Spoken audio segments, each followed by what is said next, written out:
नमस्कार आपण देखुछंती टेक विज्ञान।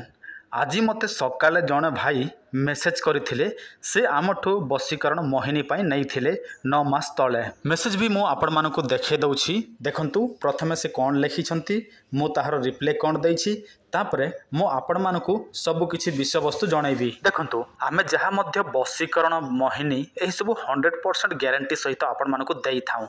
जदि आपण माने किछि भूल करिवे ताहले आमर सही जिनिसटी उल्टा काम करे, किंतु आपणक भूल आमर कोनोसी दायी नोहे। देखंतु से भाई जनक लिखिछंती गुरुजी नमस्कार।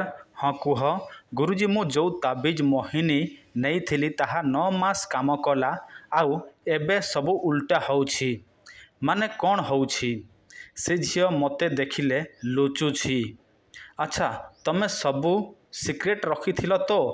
हाँ किंतु मो सांग मानंकु ताबिज आउ मोहिनी कथा कहिथिली। देखंतु यह जेहेतु आपण मानकर तंत्र मंत्र जंत्र तेणु आपण माने यहाकु जेते गुप्त भाव में रखिबे सेटा सेतिकी मात्रा रे अधिक प्रभावशाली हेकी काम करिवो। जेतेबेले आपण माने यह अन्य काहाकु कहिदेबे ताहले यह विपरीत फल दबो। देखंतु एठिरे ताबिज मोहिनी 9 मास काम कला, जेतेबेले तार सांग मानंकु कहिदेला तापरे एही ताबिजटी आउ काम कला नाही, सब किछि उल्टा भाव में काम कला। तापर सही सांग माने तांको घर को जाई कि मध्य कहिदेले। तापर सही झियर बापा हो जे भी हो से माने कोनोसी तांत्रिक पाखक गले एवं मुह पोड़ा करदेले। देखंतु एथिरे तो आमर कोनोसी भूल नाही।